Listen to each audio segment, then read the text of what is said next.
शिमला में मुख्यमंत्री जयराम ठाकुर की अध्यक्षता में विधायक प्राथमिकता की एक अहम बैठक आयोजित हो रही है।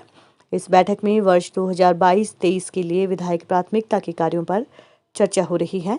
इस अवसर पर मुख्यमंत्री जयराम ठाकुर ने बताया कि बैठक के पहले चरण में सोलन, बिलासपुर और मंडी जिला के 15 विधायकों ने अपने क्षेत्र की प्राथमिकताएं प्रस्तुत की है। उन्होंने बताया कि ये बैठक महत्वपूर्ण होती है क्योंकि आगामी वर्ष के लिए विकास कार्य की रूपरेखा इसी से बनेगी। मुख्यमंत्री जयराम ठाकुर ने कहा कि विपक्ष द्वारा लगाए गए आरोप गलत है कि विपक्ष की बातों को सुना नहीं जाता है। उन्होंने कहा कि आज विधायक प्राथमिकता के बैठक के दौरान उन्होंने विपक्ष के समक्ष आंकड़े प्रस्तुत किए हैं, जिसके चलते हर विधायक की प्राथमिकताओं को सुनकर और चौमुखी विकास के लिए प्रदेश सरकार सदैव अग्रणी होकर कार्य कर रही है। विधायक प्राथमिकता की बैठक में ही नाबार्ड जैसी स्कीम और अन्यों पर मुहर लगाई जाती है।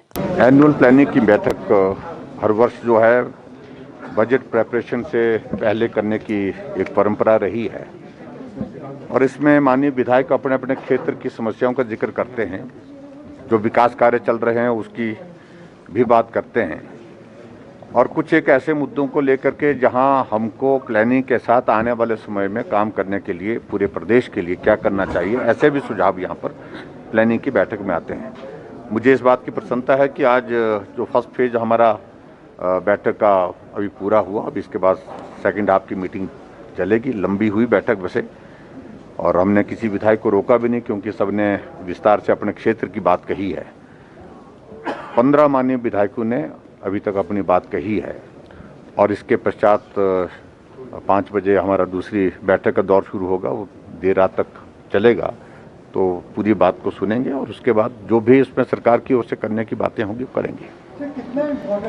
महत्वपूर्ण है, देखिए इसी में तय होती है कि आपकी नाबार्ड की स्कीम कौन सी होगी, इसी में तय होती है आपके विधायक प्राथमिकता की स्कीमें क्या होंगी, प्रायोरिटीज क्या होंगी और उसके मुताबिक आगे स्कीमें बन करके तैयार होती हैं। उसके बाद उसके लिए स्वीकृति आती है और उसके बाद पैसा आने के बाद वो काम होता है, तो इसलिए महत्वपूर्ण है ये बैठक। मैंने उनको आज आंकड़े दिए हैं, मैं उस सारी बात को लेकर के अब कहना नहीं चाह रहा हूँ।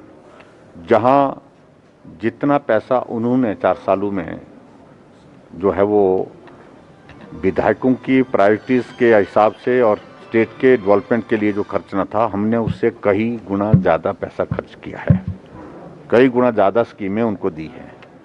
तो इसलिए उनकी व्यवस्था मजबूरी होगी, जो कहना वो कहते रहे उसमें हमें कोई फर्क नहीं पड़ता है। हमने पूरे हिमाचल प्रदेश के विकास के लिए काम किया है और पूरे हिमाचल के विकास के लिए काम करते रहेंगे।